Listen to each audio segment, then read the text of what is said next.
ദൈവനാമത്തിന് മഹത്വം ഉണ്ടാകട്ടെ. ജീവ നേർവയിലേക്ക് ഏവരെയും സ്വാഗതം ചെയ്തുകൊള്ളുന്നു. വീണ്ടും ഒരു പ്രാവശ്യം കൂടെ ദൈവജനമായി നിൽക്കുവാൻ ദൈവമായ കർത്താവ് തന്ന നല്ല സമയത്തിനായി കർത്താവിനെ നന്ദിയോടെ സ്തുതിക്കുന്നു. കഴിഞ്ഞ വീഡിയോയിൽ പരക്കെ പ്രസിദ്ധമായ അല്ലെങ്കിൽ തങ്ങളുടെ വിശ്വാസം പ്രസിദ്ധമായ 2 സഭകളെക്കുറിച്ച് വായിച്ചാൽ നാം ചിന്തിച്ചാൽ അത് തന്നെ ആ വിഷയം തന്നെ വീണ്ടും ചിന്തിപ്പാൻ കർത്താവ് ശരണപ്പെടുന്നു. അല്ലെങ്കിൽ ഞാൻ വിശ്വാസിയെങ്കിൽ എനിക്ക് വിശ്വാസമുണ്ടെന്ന് പറയുന്നു. ആ പറയുന്നെങ്കിൽ അതിന് തെളിവെന്താണ്? അതിൻ്റെ തെളിവെന്താണ് എന്നാൽ ഞാൻ 2 കാര്യം പറഞ്ഞായിരുന്നു. വിശ്വസിക്കുന്നവൻ അല്ലെങ്കിൽ യഥാർത്ഥമായി വിശ്വസിക്കുന്നവൻ യഥാർത്ഥമായി പൂർണ്ണമായി ആശ്രയിക്കും. യഥാർത്ഥമായി വിശ്വസിക്കുന്നവൻ പരിപൂർണമായി അനുസരിക്കും. 2 കാര്യങ്ങൾ നാം ചിന്തിച്ചാൽ ആ വാക്യം ഒന്നുകൂടെ വായിച്ചോട്ടെ. ഇപ്രാവശ്യം റോമാലേഖനം 1:8 വീണ്ടും വായിക്കുന്നില്ല. 1 തെസ്സലോനിക്കർ 1-ാം വാക്യം. നിങ്ങളുടെ അടുക്കൽ നിന്ന് കർത്താവിൻ്റെ വചനം മുഴങ്ങിച്ചെന്നത് മക്കെദോന്യയിലും അഖായയിലും മാത്രമല്ല, എല്ലായിടവും നിങ്ങൾക്ക് ദൈവത്തിലുള്ള വിശ്വാസം പ്രസിദ്ധമായിരിക്കുന്നു. ദൈവത്തിലുള്ള വിശ്വാസം പ്രസിദ്ധമായിരിക്കുന്നു.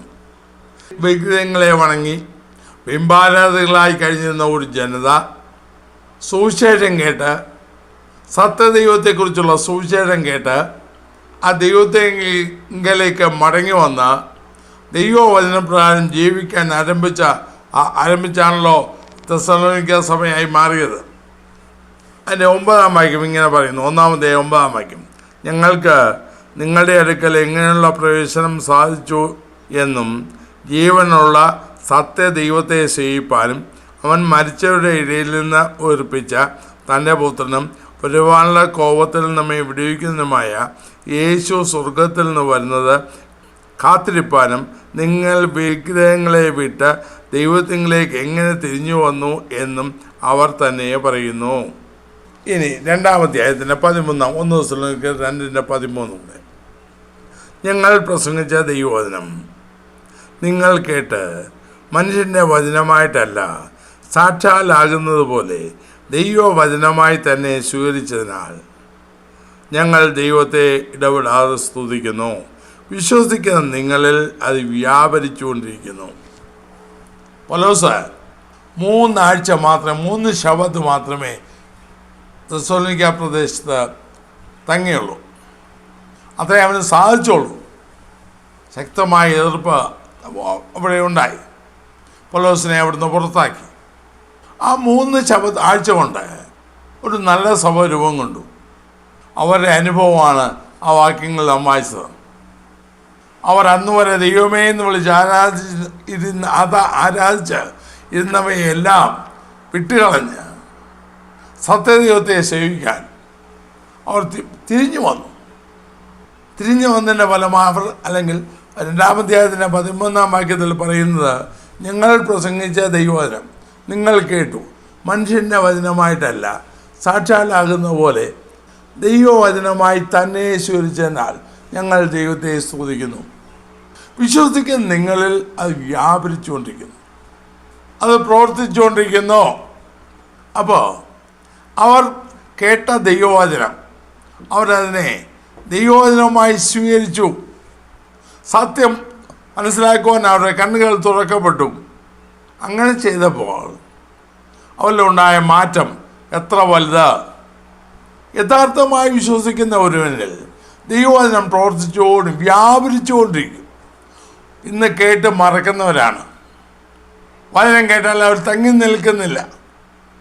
യെഹെസ്കേലിൽ പറയുന്ന പോലെ ഈ ജനം അടുത്ത് വന്ന് പ്രസംഗമൊക്കെ കേൾക്കുന്നു. പക്ഷേ നീ നന്നായി വാദ്യം വീട്ടുന്ന ഒരുത്തന്നെ പ്രേമഗീതം പോലെ അവർക്ക് തോന്നുന്നു. നിൻ്റെ വചനം അവർക്ക് ഇരിക്കുന്നു, അവർ കേൾക്കുന്നു, ചെയ്യുന്നില്ലതാനും. അതുപോലെ തന്നെയാണ് ഇന്ന്. മാത്രമല്ല, പ്രസംഗിക്കും ഇന്ന് വേറൊരു വലിയ അപകടം ആത്മീക മണ്ഡലത്തിലുണ്ട്. എന്നെ നോക്ക എന്ന് പറയാൻ ഇന്ന് പ്രസംഗർക്ക് ധൈര്യമില്ല.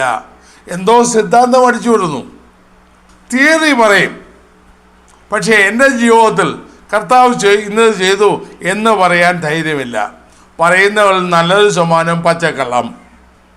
അതാണ് ഇന്നത്തെ സ്ഥിതി. അപ്പോൾ യഥാർത്ഥമായ വിശ്വാസം ഉണ്ടായൊരു ദൈവവചനം, ആ വ്യക്തിയിൽ ദൈവവചനം വ്യാപരിക്കും. വ്യാപരിക്കുന്നു എന്ന് പറയുമ്പോൾ അവൻ ക്രിയ ചെയ്യും, രൂപാന്തരം വരുത്തും.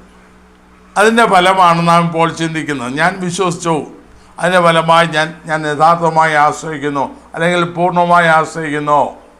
ഞാൻ കർത്താവിനെ വിശ്വസിച്ചു, അല്ലെങ്കിൽ ദൈവത്തെ വിശ്വസിച്ചു, ദൈവവചനം വിശ്വസിച്ചു, അതുകൊണ്ട് ഞാൻ ദൈവത്തെ പൂർണ്ണമായി അനുസരിക്കുന്നു. മൂന്നാമത് എനിക്ക് പറയാനുള്ളത്, ഞാൻ വിശ്വസിക്കുന്ന ആളിനെ ഞാൻ സ്നേഹിക്കും. ഞാൻ വിശ്വസിക്കുന്നവനെ ഞാൻ സ്നേഹിക്കും. ഒരാളിനെ എനിക്ക് സംശയമാണെങ്കിൽ ആ ആളിനെ കുറിച്ച് സ്നേഹം ഉണ്ടാകത്തില്ല. കാര്യം സംശയമേ ഉള്ളൂ. ഞാൻ കർത്താവിനെ വിശ്വസിക്കുന്നെങ്കിൽ അവൻ്റെ സ്നേഹം സ്വാഭാവികമായി നാം അനുഭവിക്കും. 1 കൊരിന്ത്യർ 16 22 വാക്യം ഇങ്ങനെയാണല്ലോ: കർത്താവിനെ സ്നേഹിക്കാത്തവൻ ഏവനും ശപിക്കപ്പെട്ടവൻ, നമ്മുടെ കർത്താവ് വരുന്നു. ആദ്യകാലത്ത് അല്ലെങ്കിൽ 1-ാം നൂറ്റാണ്ടിലെ ഉപദ്രവങ്ങൾ പെരുകിയ കാലത്ത് വിശ്വാസികൾ തമ്മിൽ കാണുമ്പോൾ ഇന്ന് നാം പ്രൈസലോട് അല്ലെങ്കിൽ സ്തോത്രം ഹല്ലേലൂയ അല്ലെങ്കിൽ ദൈവത്തിന് മഹത്വം എന്ന് പറയുന്ന പോലെ അന്ന് അവർ തമ്മിൽ പറഞ്ഞിരുന്ന 2 വാക്കാണെന്ന് പറയപ്പെടുന്നു. മാറാനാഥ അനാഥാമ. മാറാനാഥ കർത്താവ് വരുന്നു. അനാഥാമ സ്നേഹിക്കാത്തവൻ ശപിക്കപ്പെട്ടവൻ. നമ്മളെ കർത്താവ് വരാറായി, അവനെ സ്നേഹിക്കാത്തവൻ ശപിക്കപ്പെട്ടവൻ. അപ്പോൾ ഈ അവിശ്വാസവും സ്നേഹം കൂടെ ഒരിക്കലും ഒത്തുപോകത്തില്ല. ഇന്ന് കർത്താവിനെ സ്നേഹിക്കുന്നു, വിശ്വസിക്കുന്നു എന്ന് പറയുന്ന നല്ലൊരു ശതമാനവും സ്വസ്നേഹികളാണ്, തങ്ങളെ തന്നെ സ്നേഹിക്കുന്നവർ. എന്നാൽ കർത്താവ് തന്നെത്താൻ ഏൽപ്പിച്ചു കൊടുക്കാൻ കാരണം എന്താണെന്ന് പുസ്തകത്തിൽ എഴുതിയിട്ടുണ്ടല്ലോ. യോഹന്നാൻ സുവിശേഷം 3-ാം വാക്യം: തൻ്റെ ഏകജാതനായ പുത്രനിൽ വിശ്വസിക്കുന്ന ഏവനും നശിച്ചു പോകാതെ നിത്യജീവൻ പ്രാപിക്കേണ്ടതിന് ദൈവം അവനെ നൽകുവാൻ തക്കണം ലോകത്തെ അത്രമേൽ സ്നേഹിച്ചു.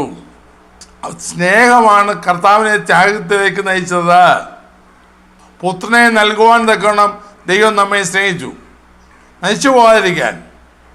പക്ഷേ നാം അത് ചിന്തിക്കുന്നില്ലല്ലോ. എല്ലാം വിശ്വാസികളാണ്, ഞങ്ങൾ വിശ്വാസികളാണ്. പക്ഷേ ക്രിസ്തീയ വിശ്വാസം മറ്റ് വിശ്വാസങ്ങളേക്കാൾ വ്യത്യാസമാണ്. ഞാൻ ഒരു അഞ്ച് കൂട്ടം ആളുകളുടെ വിശ്വാസത്തെക്കുറിച്ച് കഴിഞ്ഞ വീഡിയോയിൽ പറഞ്ഞല്ലോ.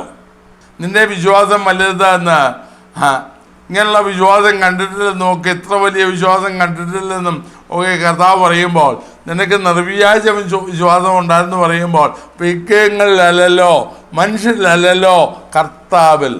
അപ്പോൾ കർത്താവിനെ വിശ്വസിക്കുന്ന ഏതൊരു വ്യക്തിയും, അല്ലെങ്കിൽ അവനെ യഥാർത്ഥ വിശ്വാസിയായിരിക്കുന്ന ഏതൊരു വ്യക്തിയും അവനെ സ്നേഹിക്കും. സ്നേഹവും വിശ്വാസവും പരസ്പര പൂരകങ്ങളാണ്. നമ്മളെ ലോകത്തിൽ നിത്യജീവിതത്തിലെ കാര്യമെടുക്കാം. നാം ഒരാളിനെ സ്നേഹിക്കുന്നെങ്കിൽ ആളിനെ കണ്ണുമടച്ച് വിശ്വസിക്കും. അതുപോലെയുള്ള ദൈവമായിട്ടും.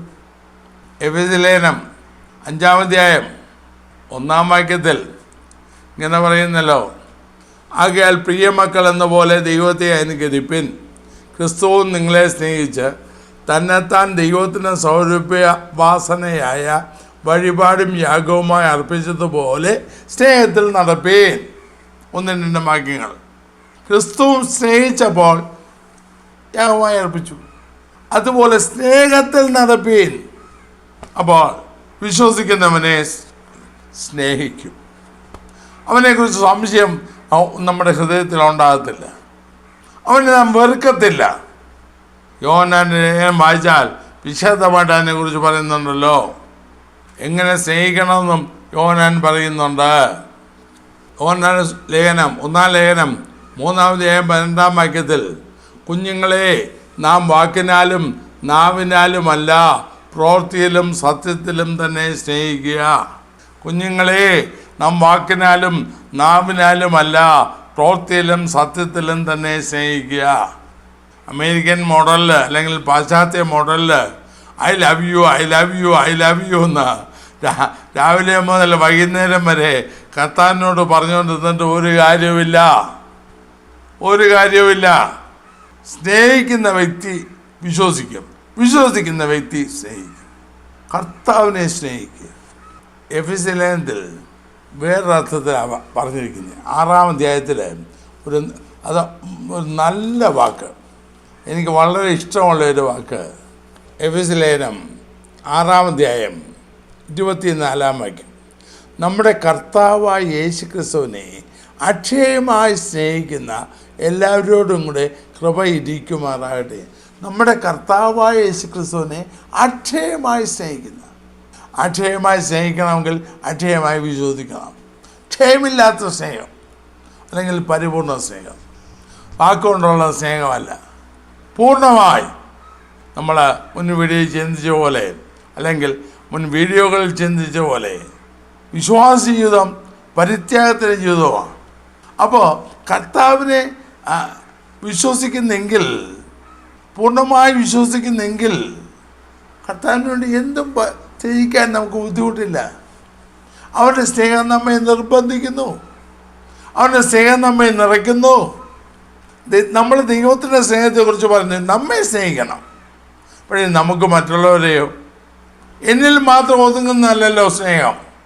യഥാർത്ഥ ദൈവസ്നേഹം യോനാൻ പറഞ്ഞ പോലെ വാക്കിനാലും നാവിനാലും അല്ല, പ്രവൃത്തിയിലും സത്യത്തിലും തന്നെ സ്നേഹിക്കുന്ന വരുമ്പോൾ യഥാർത്ഥ വിശ്വാസിയിൽ നിന്ന് യഥാർത്ഥ ദൈവസ്നേഹം വെളിപ്പെടും, മറ്റുള്ളവർ അനുഭവിക്കും. അവരെ നശിപ്പിക്കൽ. ഇന്ന് വിശ്വാസം പറയുന്ന പല പുള്ളികളും നശീകരണ പ്രവൃത്തിയാണ് ചെയ്യുന്നത്. കാരണം മറ്റുള്ളവരുടെ സഹോദരന്മാർക്ക് ഇടർച്ച വരുത്തുക, സഹോദരന്മാരെ തകർക്കാൻ ശ്രമിക്കുക, അവർക്ക് അപവാദം കൊണ്ട് മൂടുക, എന്തിനു പറയുന്നു വെറുക്കുക. ഇങ്ങനെയുള്ള സകല കുൽസിത പ്രവൃത്തിയും ഇന്ന് ആത്മീയ മണ്ഡലത്തിൽ നിറവേറുന്നു. അതിന് കാരണം അവർ സ്നേഹമില്ല എങ്കിൽ അതിന് കാരണം അവർ വിശ്വാസികളല്ല. അവരുടെ വിശ്വാസം നഷ്ടപ്പെട്ടു. വിശ്വാസത്തിൽ നിലനിൽക്കണമെന്ന് കാണുന്നല്ലോ, അതൊന്നും ഇന്ന് വല്ലതും ചിന്തിക്കുന്നില്ല. ഒരിക്കൽ വിശ്വസിച്ച് പോയോ എല്ലാമായി. എന്തുകൊണ്ട് ദൈവസ്നേഹം നഷ്ടപ്പെടുന്നു? ആ വായിച്ച വാക്യം, ഞാൻ എഫെസ്യ ലേഖനത്തിലെ വാക്യം എനിക്ക് വളരെ ഇഷ്ടമുള്ള, കർത്താവിനെ അക്ഷയമായി സ്നേഹിക്കുന്ന. തീർച്ചയായിട്ടും അക്ഷയമായ സ്നേഹം കർത്താവിനോടുണ്ടെങ്കിൽ, അല്ലേ? ഇനി എഫെസ്യർ 5:1-2 വായിച്ചാൽ അതുപോലെ കർത്താവിൻ്റെ സ്നേഹം അവന് എത്ര വലിയ ത്യാഗത്തേക്ക് നടത്തി, അതുപോലെ സഹോദരങ്ങളെ സ്നേഹിക്കാൻ കഴിഞ്ഞില്ല എങ്കിൽ കള്ളൻ. യോഹന്നാൻ എന്നതാ പറയുന്നത്. പറയുന്ന എല്ലാം കാപട്യം, എല്ലാം കാപട്യം. 1 Corinthians 13-ാം അധ്യായത്തിൽ പൗലോസ് വ്യക്തമായി പറഞ്ഞല്ലോ, മുടങ്ങുന്ന ചെമ്പോ ചിലമ്പെന്ന കൈത്താളമോ, അന്യഭാഷയുണ്ട്, കൃപാവരമുണ്ട്, വലിയ പ്രവൃത്തിയുണ്ട്. പക്ഷേ ദൈവസ്നേഹം വ്യാപരിച്ചില്ലെങ്കിൽ, സ്നേഹം ഉണ്ടാകണമെങ്കിൽ അടിസ്ഥാനമായിട്ട് വിശ്വാസം വേണം. അല്ലെങ്കിൽ വിശ്വസിക്കുന്നതിനെ സ്നേഹിക്കുന്നേ. കർത്താവിനുള്ള സ്നേഹം നമുക്കുണ്ടെങ്കിൽ കൂട്ടു സഹോദരനെ സ്നേഹിക്കും. യോഹന്നാൻ എന്താ പറയുന്നത്? താൻ കാണുന്ന സഹോദരനെ സ്നേഹിക്കാത്തവൻ കാണാത്ത ദൈവത്തെ എങ്ങനെ സ്നേഹിക്കും? അപ്പോൾ ഇന്ന് വിശ്വാസം പറയുന്ന പല പുള്ളികളുടെയും സ്നേഹം കാപട്യമാണ്, വിശ്വാസം കാപട്യമാണ്, വഞ്ചിക്കപ്പെട്ടിരിക്കുന്നു. ഇയാളിത് ആരാ പറയാൻ എന്നൊരു പക്ഷേ ചിന്തിച്ചേക്കാം. ദൈവം തന്നെ വിളിച്ചല്ല പറയുന്നത്. എനിക്ക് ലോകപ്രകാരം പറയാൻ ഒരു അധികാരവുമില്ല. പക്ഷേ ദൈവത്തിൻ്റെ വചനം അങ്ങനെ പറയുന്നു, അതുകൊണ്ട് ഞാൻ പറയുന്നു. നിർവ്യാജ സ്നേഹം നിർവ്യാജമായിരിക്കട്ടെ. അപ്പം ഞാൻ കർത്താവിനെ സ്നേഹിച്ചാൽ, അല്ലെങ്കിൽ കർത്താവിനെ വിശ്വസിച്ചാൽ കർത്താവിനെ സ്നേഹിക്കും. അതിനുവേണ്ടി എന്തോ സഹിക്കാൻ എനിക്ക് ബുദ്ധിമുട്ടില്ല. നിന്നയോ അപമാനമോ പഴിയോ ദുഷ്ടിയോ കഷ്ടതയോ ആണല്ലോ റോമാലേഖനം 8-ാം അധ്യായത്തിൽ പൗലോസ് പറഞ്ഞത്, ക്രിസ്തുവിൻ്റെ സ്നേഹത്തിൽ നിന്ന് നമ്മെ വേർപിരിക്കുന്നവർ. ക്രിസ്തുവിൻ്റെ സ്നേഹം നമ്മിലുണ്ടെങ്കിൽ കഷ്ടത വരട്ടെ, പട്ടിണി വരട്ടെ, നഗ്നത വരട്ടെ, ആപത്ത് വരട്ടെ, വാള് വരട്ടെ, അല്ലെങ്കിൽ ഇപ്പോഴുള്ളതോ വരാനുള്ളതോ, ഉയരമോ ആഴമോ, യാതൊരു ശക്തിക്കും അതിൽ നിന്ന് വേർപിരിപ്പാൻ കഴിയില്ല. കാരണം ഗാഠമായ എൻ്റെ കർത്താവിനെ വിശ്വസിച്ചു പോയി. യഥാർത്ഥ വിശ്വാസം വിശ്വസിക്കുന്നവനെ അവനെ ഞാൻ അവസാനം വരെ സ്നേഹിക്കും. ദൈവസ്നേഹം ഉള്ളിലില്ല എങ്കിൽ വിശ്വാസം കാപട്യം. ഒന്ന് ശാന്തമായി ചിന്തിച്ചാൽ നമുക്ക് മനസ്സിലാകുന്നത്, നമ്മുടെ ഉള്ളിൽ വിദ്വേഷവും വെറുപ്പും പകയും തിങ്ങി നിറഞ്ഞിരിക്കുന്നുവെങ്കിൽ നാം കപടവിശ്വാസികളാണ്. ദൈവവചനമതാ പറയുന്നേ. 3 കാര്യങ്ങളിപ്പോൾ ചിന്തിച്ചു കഴിഞ്ഞു. ഞാൻ വേഗത്തിൽ രണ്ടും കൂടെ പറഞ്ഞ് അതും 5 പോയിന്റിൽ നിർത്താൻ ഉദ്ദേശിക്കും. മറ്റനേകം വിശദീകരിക്കേണ്ടയില്ല. ഈ പ്രധാനപ്പെട്ടത് മാത്രം പറഞ്ഞ് ഞാൻ നിർത്തട്ടെ. നാം യഥാർത്ഥ വിശ്വാസികളെങ്കിൽ കർത്താവിൻ്റെ സ്നേഹം നമ്മിൽ കാണും. നാം കർത്താവിനെ സ്നേഹിക്കും. അവന് ആ സ്നേഹം നമ്മെ എന്ത് ത്യാഗത്തിലേക്ക് നയിച്ചേക്കാം. മാത്രമല്ല മറ്റൊരു കാര്യം കൂടെ പറയട്ടെ. 1 തെസ്സലോനിക്കർ തന്നെ 1-ാം അധ്യായം 9-ാം വാക്യത്തിൽ പൗലോസ് അത് പറഞ്ഞു. അതിൻ്റെ അവസാന ഭാഗം, വരുവാനുള്ള കോപത്തിൽ നിന്ന് നമ്മെ വിടുവിക്കുന്നതിനുമായി യേശു സ്വർഗത്തിൽ നിന്ന് വരുന്നത് കാത്തിരിപ്പാനും. നാം ഒരാളിനെ വിശ്വസിച്ചാൽ ആളിന് വേണ്ടി കാത്തിരിക്കും. ഞാൻ ചില നാൾക്ക് മുമ്പ് ഒരു വീഡിയോ ചെയ്ത് എനിക്ക് ഓർമ്മയുണ്ട്. എബ്രായർ 9-ാം അധ്യായം 28-ാം വാക്യത്തെ അടിസ്ഥാനമാക്കി തനിക്ക് വേണ്ടി ആകാംക്ഷാപൂർവം കാത്തിരിക്കുന്നവരുടെ രക്ഷയ്ക്കായി അവൻ പാപം കൂടാതെ രണ്ടാമതും പ്രത്യക്ഷനാകും. കർത്താവിന് വേണ്ടി കാത്തിരിക്കുക, ക്ഷമാപൂർവം കാത്തിരിക്കുക. എബ്രായർ 6-ാം അധ്യായത്തിൽ അവൻ ഇങ്ങനെ വായിക്കുന്നു, അങ്ങനെ നിങ്ങൾ മന്ദതയുള്ളവരാകാതെ വിശ്വാസത്താലും ദീർഘക്ഷമയാലും വാഗ്ദത്തങ്ങളെ അവകാശമാക്കുന്നവരുടെ അനുകാരികളായിത്തീരും. 15-ാം വാക്യം, അങ്ങനെ അവൻ ദീർഘക്ഷമയോടിരുന്ന് വാഗ്ദത്ത പൂർത്തി പ്രാപിച്ചു. ദീർഘക്ഷമയോടിരുന്ന വാഗ്ദത്ത വിഷയം പ്രാപിച്ചു. അപ്പോൾ അടുത്ത എനിക്ക് പറയാനുള്ളത്, നാം കർത്താവിനെ വിശ്വസിച്ചാൽ കർത്താവിന് വേണ്ടി കാത്തിരിക്കും എല്ലാ കാര്യത്തിലും. ഇത് ഫാസ്റ്റ് ഫുഡിൻ്റെ കാലമാണല്ലോ, അല്ലെങ്കിൽ വെയിറ്റിംഗ് നമുക്ക് സാധ്യമല്ല. നമുക്കിപ്പോൾ നമ്മൾ പറഞ്ഞ ഉടനെ നടക്കണം. പ്രാർത്ഥനയിലും അതാണല്ലോ, പ്രാർത്ഥിച്ച് കണ്ണു തുറന്നാൽ ഉടനെ നടക്കണം. കർത്താവിന് വേണ്ടി കാത്തിരിക്കുന്ന പരിപാടിയില്ലല്ലോ. എന്നാൽ കർത്താവിൽ യഥാർത്ഥമായ വിശ്വാസമുള്ള വ്യക്തി എന്ത് ചെയ്യാമെന്നറിയാം. അവൻ ക്ഷമയോടെ കാത്തിരിക്കും.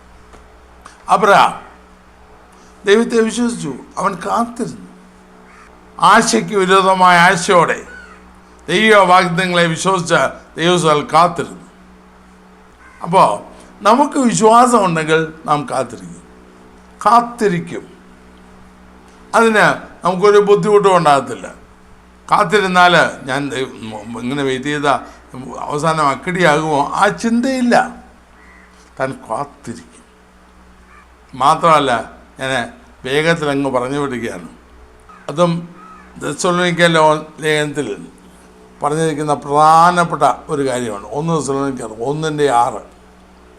ഒരു കഷ്ടം സഹിക്കേണ്ടി വന്നിട്ടും നിങ്ങൾ പരിശുദ്ധാത്മാവിൻ്റെ സന്തോഷത്തോടെ വചനം കൈക്കൊണ്ട് ഞങ്ങൾക്കും കർത്താവിനും അനുകാരികളായി തീർന്നോ.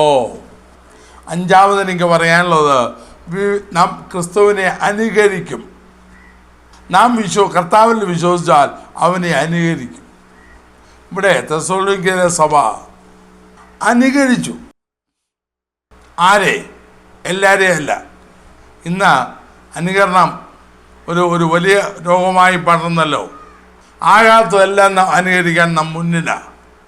പക്ഷേ വിശ്വാസികൾ ഇവരെ വിഗ്രഹാരാധനകളായി നടന്ന് അതിൻ്റെ ഫലമായുള്ള ഒരു പ്രമാണവും ഇല്ലാതെ നടന്ന ജനം കർത്താവായ യേശുവിനെ കണ്ടെത്തിയപ്പോൾ, ദൈവവചനം കേട്ടപ്പോൾ, അവനിൽ വിശ്വസിച്ചപ്പോൾ അവനായി കാത്തിരിക്കുക മാത്രമല്ല, അവനെ അനുകരിച്ചു. അവിടെ അപ്പോസ്തലൻ പറഞ്ഞു, ഞങ്ങളെ അനുകരിച്ചു, അവരോടൊപ്പം കർത്താവിനെ. അവർ വചനം കേട്ടത് പരിശുദ്ധാത്മാവിൻ്റെ സന്തോഷത്തോടെ, കഷ്ടത നടുവിൽ സുഖം അനുഭവിക്കുമ്പോഴല്ല, വചനം സ്വീകരിച്ചുകൊണ്ട് അവർക്ക് വാലല്ല തലയാകുകയല്ല ചെയ്തേ. വലിയ ഉപദ്രവം നേരിട്ടു, വളരെ കഷ്ടതയുണ്ടായി. പക്ഷേ അതിൻ്റെ ഇടയിൽ പരിശുദ്ധാത്മാവിലെ സന്തോഷം വർദ്ധിച്ചു. അപ്പോൾ അവർ ചെയ്തത് ആകാത്ത എല്ലാം വിട്ടൊഴിഞ്ഞു, കർത്താവിനെ പോലെ ആകണം. ഒരു പ്രസിദ്ധ പാട്ടുണ്ടോ നാഗർ സാഹിബിൻ്റെ, യേശുവെ പോലെ ആകുവാൻ, യേശുവിൻ വാക്ക് കേൾക്കുവാൻ, യേശുവിൽ നിത്യം ജീവിപ്പാൻ ഇവയെ കാക്ഷിക്കുന്ന ഞാൻ. ഇപ്പോൾ പാടുകയില്ലല്ലോ, ഇപ്പോഴത് പാടുകയില്ല. ഇന്ന് യേശുവെ പോലെ ആകണ്ട, ലോകത്തിൽ വലിയവനാകണം, 4 പേരറിയണം, പ്രസിദ്ധനാകണം, എൻ്റെ പേര് ഉയർത്തണം എന്ന എനിക്കൊരു ഈ നിമ്രോദ് പറഞ്ഞ പോലെ ഉൽപ്പത്തി പുസ്തകത്തിൽ ബാബേൽ കോട്ട പണിത് നമുക്കും ഒരു പേരുണ്ടാക്കുക. ഇന്നതാണല്ലോ, അതിനാണല്ലോ വെമ്പൽ, വെട്ടിപ്പിടിക്കാൻ. പക്ഷേ ഇവിടെ പറയുന്ന വിശ്വസ്തയുടെ ഫലമായിട്ട് ഞങ്ങൾ പ്രസംഗിച്ച ദൈവവചനം നിങ്ങൾ കേട്ടു, അത് ദൈവത്തിൻ്റെ വചനമായി തന്നെ നിങ്ങൾ സ്വീകരിച്ചു, നിങ്ങളത് വ്യാപരിച്ചു. അതിൻ്റെ ഫലമായി 2-ാം വാക്യം 2-ാം അധ്യായം 11-ാം വാക്യത്തിൽ അങ്ങനെ പറഞ്ഞപ്പോൾ 1-ാം അധ്യായം 6-ാം വാക്യത്തിൽ പറഞ്ഞു, നിങ്ങൾ കർത്താവിന് അനുകാരികളായി തീർന്നു. ഞങ്ങളെ അനുകരിച്ചു. എഫേസ്യരിലെ 5:2 അത് തന്നെയാണല്ലോ പറയുന്നത്, കർത്താവിൻ്റെ അനുകാരികൾ. ആർക്കും അത് ചിന്തയില്ലല്ലോ. എനിക്ക് യേശുവിനെ പോലെ ആകണം, യേശുവിൻ്റെ താഴ്മ വേണം, യേശുവിൻ്റെ വിനയം വേണം, യേശുവിൻ്റെ സ്വഭാവം വേണം, യേശുവിനെ പോലെ ആകണം. ആർക്കും അത് ചിന്തയില്ലല്ലോ എന്ന്.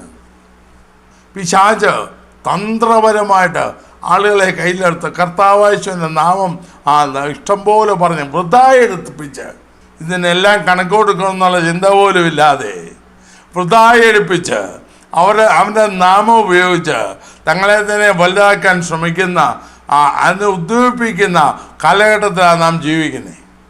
എന്നാൽ യഥാർത്ഥ വിശ്വാസി അല്ലെങ്കിൽ നാം കർത്താവിൽ വിശ്വസിക്കുന്നെങ്കിൽ അവനെ പോലെ ആകുവാനേ ആഗ്രഹിക്കുള്ളൂ. കർത്താവിൽ എന്തുണ്ട് അതെനിക്കും വേണം. 7-ാം സങ്കീർത്തനത്തിൽ ദാവീദ് പറഞ്ഞല്ലോ, എൻ്റെ നടപ്പ് നിന്റെ ചുവടുകളിൽ തന്നെയായിരുന്നു, എൻ്റെ കാലടി വഴുതിയില്ല. അവൻ്റെ ചുവടുകളിൽ നടക്കുന്ന വ്യക്തിയുടെ കാലടി വഴുതുകയില്ല. അവനെ പോലെ ആകണം. യേശുവിനെ ഇമിറ്റേറ്റിംഗ് ക്രൈസ്റ്റ്. യഥാർത്ഥ വിശ്വാസിക്ക് അതാഗ്രഹം. വേറൊരർത്ഥത്തിലാണ് പൗലോസ് അവൻ്റെ അനുഭവം പറഞ്ഞത്. ഫിലിപ്പിയ ലേഖനം 3-ാം അധ്യായത്തിൽ ഞാൻ അടിക്കടി ഉദ്ധരിക്കുന്നതാണല്ലോ. 3-ാം അധ്യായത്തിൽ കാണാമല്ലോ, അവനെ അറിയണം. അവനെ മാത്രം വെറുതെ അറിഞ്ഞാൽ പോരെ, അവൻ്റെ കക്ഷാനുഭവങ്ങളുടെ കൂട്ടായ്മയെ വെറുതെ അറിഞ്ഞാൽ പോരെ, അനുഭവിച്ചറിയണം, അവനിലിരിക്കണം. എന്തെല്ലാം ആ പൗലോസ് പറയുന്നേ, അവൻ്റെ നിമിത്തം എല്ലാം ചവർന്നെണ്ണുന്നു. എനിക്ക് കർത്താവ് മതി, എനിക്ക് കർത്താവ് മതി. അവനെ പോലെ അവനിൽ.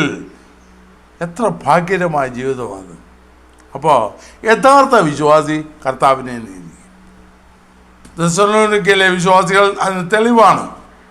പ്രിയ മക്കൾ എന്ന പോലെ ദൈവത്തെ അനുകരിപ്പിൻ, വാത്സല്യ മക്കളെ പോലെ. ഇന്ന് ആഗ്രഹമുള്ള എത്ര പേരുണ്ട്, എനിക്ക് എൻ്റെ കർത്താവിനെ പോലെയാണ്.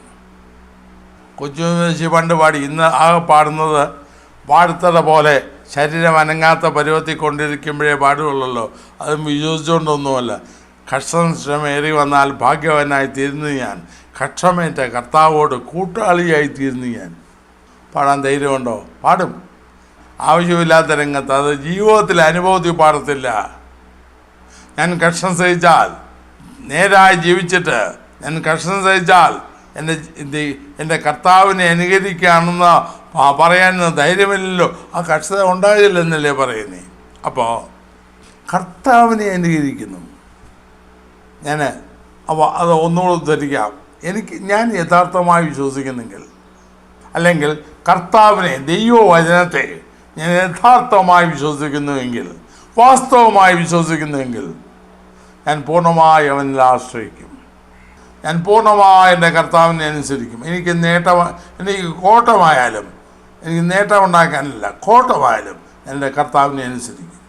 എൻ്റെ കർത്താവിനെ സ്നേഹിക്കും പൂർണ്ണത്തിൽ. നമ്മുടെ കർത്താവ് പറഞ്ഞ അറിയാമല്ലോ, ന്യായപ്രമാണത്തെ യേശു ക്രിസ്തു 2 കാര്യത്തിൽ 2 വാക്കിൽ സംഗ്രഹിച്ചു. 2 വാക്യത്തിൽ. ഒന്ന്, നിൻ്റെ ദൈവമായ കർത്താവിനെ നീ പൂർണ്ണ ഹൃദയത്തോടും പൂർണ്ണ ആത്മാവോടും പൂർണ്ണ ശക്തിയോടും കൂടെ സ്നേഹിക്കണം. പൂർണ്ണ ഹൃദയത്തോടും സ്നേഹിക്കണം. കൂട്ടുകാരനെ നിന്നെ പോലെ സ്നേഹിക്കണം. ന്യായപ്രമാണത്തിലെ ഏറ്റവും വലിയ കൽപ്പന ചോദിച്ചപ്പോൾ കർത്താവ് പറഞ്ഞതാ 2, 10നെ 2 ആക്കി. ഇതിലെല്ലാം അടങ്ങി. കർത്താവിനെ സ്നേഹിക്കാത്ത ഏവനും ശപിക്കപ്പെട്ടവൻ. പൗലോസ് എത്ര വ്യക്തമായിട്ടാണ് പറയുന്നത്. ഞാൻ ഇന്നത്തെ കൺവെൻഷൻ സ്റ്റേജുകളിലൊന്നും പൊതുവെ ആത്മീയ രംഗങ്ങളിലൊന്നും അത് കേൾക്കാറേയില്ല. അപ്പോൾ യഥാർത്ഥ വിശ്വാസിയെങ്കിൽ ഞാൻ കർത്താവിനെ സ്നേഹിക്കും, അക്ഷയമായി സ്നേഹിക്കും.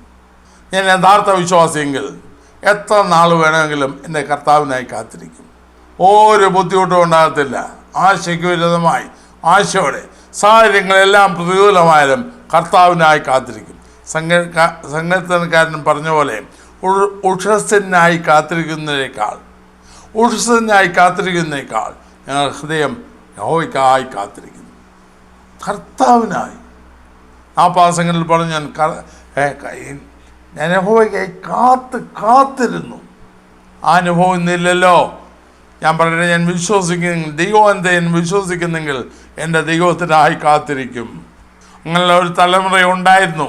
ഇന്നും അത് കുറ്റിയേറ്റ് പോയിട്ടില്ല. അവിടെയായി അതിന് ശേഷിപ്പുകളുണ്ട്. അവരെ ലോകം അറിയുന്നില്ല. 5, ഞാൻ കർത്താവിനെ ആത്മാർത്ഥമായി വിശ്വസിക്കുന്നെങ്കിൽ, അവൻ്റെ വചനത്തെ ഞാൻ ഉള്ളവണ്ണം വിശ്വസിക്കുന്നെങ്കിൽ ഞാൻ അവനെ അനുകരിക്കും. എനിക്ക് യേശുവിനെ പോലെയാകണം. യേശുവിനെ എല്ലാ രംഗത്തും എനിക്ക് എൻ്റെ കർത്താവിനെ പോലെയാകണം എന്ന ആഗ്രഹം എൻ്റെ ജീവിതത്തിലുണ്ട്. അപ്പോൾ നമ്മുടെ വിശ്വാസം, നാം വിശ്വാസികളെന്ന് അവകാശപ്പെടുന്ന വർഷങ്ങളുടെ കണക്ക് പറയും. പക്ഷേ നാം യഥാർത്ഥമായ വിശ്വാസികളാണോ? നമുക്ക് ഈ അനുഭവങ്ങളുണ്ടോ? ഇതില്ല എങ്കിൽ നമ്മുടെ വിശ്വാസത്തെക്കുറിച്ചൊന്ന് വിചിന്തനം ചെയ്യുന്നത് നന്നായിരിക്കും. അല്ലേ? കാരണം അവനിൽ വിശ്വസിക്കുന്നവൻ ഇതൊക്കെ അവനിൽ കാണും. ഇതില്ല എങ്കിൽ ഞാൻ വിശ്വാസിയെന്ന് പറയാൻ പറ്റുകയില്ല. ഞാൻ പലയിടത്തും പറയാറുണ്ട്, വലിയ സാക്ഷ്യം പറഞ്ഞ 55 വർഷമായി വിശ്വാസിയാണെന്ന്. വെറുതെ ഇതെൻ്റെ ജീവിതത്തിലില്ലെങ്കിൽ ഞാൻ ഈ പറയുന്നത് പൊള്ള വാക്കുകളാണ്, കാപട്യമാണ്, എന്നെ തന്നെ വഞ്ചിക്കുക. സത്യം എന്നിൽ ഇല്ലാതെയാകുന്നു. പ്രിയമുള്ളവരെ, നമ്മുടെ ജീവിതത്തെ ആഴത്തിൽ പഠിച്ച് നാം യഥാർത്ഥമായ വിശ്വാസികളാണ്. വാസ്തവമായി നാം വിശ്വാസികളാണ്. നാം ക്രിസ്തു വിശ്വാസികളെങ്കിൽ, മറ്റു വിശ്വാസത്തിനൊന്നും കുഴപ്പമില്ല. നാം ക്രിസ്തു വിശ്വാസികളെങ്കിൽ, യേശു ക്രിസ്തുവിനെ വിശ്വസിക്കുന്നെങ്കിൽ, അല്ലെങ്കിൽ ദൈവവചനമായ ബൈബിളിൽ സത്യവചനമായ ബൈബിളിൽ പറയുന്ന പോലെ കർത്താവായ യേശുവിനെ വിശ്വസിക്കുന്നു എങ്കിൽ കുറഞ്ഞത് ഇത്രയും ലക്ഷണങ്ങളിൽ എങ്കിലും നമ്മൾ കാണും. ഇല്ല എങ്കിൽ നമുക്ക് കണ്ടുപിടിക്കാം, ഏറ്റുപറയാം, യഥാസ്ഥാനപ്പെടാം, മടങ്ങി വരാം, യഥാർത്ഥ വിശ്വാസികളായി തീരാം. ഞാൻ ഒന്നുകൂടെ പറയുന്നു, ഞാൻ യഥാർത്ഥമായി വിശ്വാസിയെങ്കിൽ ഞാൻ എൻ്റെ കർത്താവിനെ പൂർണ്ണമായി ആശ്രയിക്കും. ഞാൻ യഥാർത്ഥ വിശ്വാസിയെങ്കിൽ അവനെ പൂർണ്ണമായി അനുസരിക്കും. ഞാൻ യഥാർത്ഥ വിശ്വാസിയെങ്കിൽ എൻ്റെ ദൈവത്തെ അക്ഷയമായി സ്നേഹിക്കും. ഞാൻ യഥാർത്ഥ വിശ്വാസിയെങ്കിൽ സമയഭേദമില്ലാതെ അവന് വേണ്ടി കാത്തിരിക്കും. അവൻ പ്രവർത്തിക്കുന്ന സമയം വരെ ദൈവത്തിനായി കാത്തിരിക്കും. ഞാൻ യഥാർത്ഥ വിശ്വാസിയെങ്കിൽ എൻ്റെ കർത്താവിനെ അനുകരിക്കും.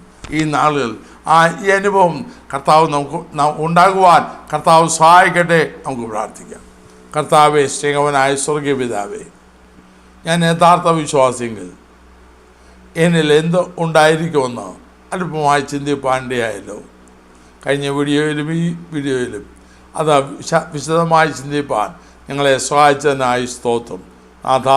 യഥാർത്ഥമായ ദൈവസ്നേഹവും കർത്താവെ, യഥാർത്ഥമായ കാത്തിരിപ്പും യഥാർത്ഥമായ അനുകരണവും എന്നെ കർത്താവിനെ പോലെ ആകണമെന്നുള്ള ആത്മാർത്ഥമായ ആഗ്രഹമുള്ളവരായി കഴിഞ്ഞ വീഡിയോയിൽ ചിന്തിച്ച 2 കാര്യങ്ങളും അങ്ങിൽ പൂർണ്ണമായി ആശ്രയിച്ച് എന്തു വന്നാൽ അങ്ങേ മാത്രം അനുസരിച്ച് അങ്ങേ സ്നേഹിച്ച് അങ്ങേക്കായി കാത്തിരുന്ന് അങ്ങേ അനുകരിച്ച് ജീവിതം ധന്യമാക്കുവാൻ ഈ ലോക ജീവിതത്തിൽ ഞങ്ങളെ സഹായിക്കണമേ. ഞങ്ങളെ തന്നെ കണ്ടുപിടിപ്പാൻ കൃപ തരണമേ. കരങ്ങൾ ഞങ്ങളെ ഏൽപ്പിക്കുന്നു കർത്താവായ യേശുവിൻ്റെ നാമത്തിൽ പിതാവേ, ആമേൻ. ഈ വീഡിയോ നിങ്ങൾക്ക് അനുഗ്രഹമായെങ്കിൽ മറ്റുള്ളവർക്കും ഷെയർ ചെയ്ത് കൊടുക്കുക. നിങ്ങൾക്കായി പ്രാർത്ഥിക്കുക. ദൈവമായ കർത്താവ് നിങ്ങളെ അനുഗ്രഹിക്കുമാറാകട്ടെ.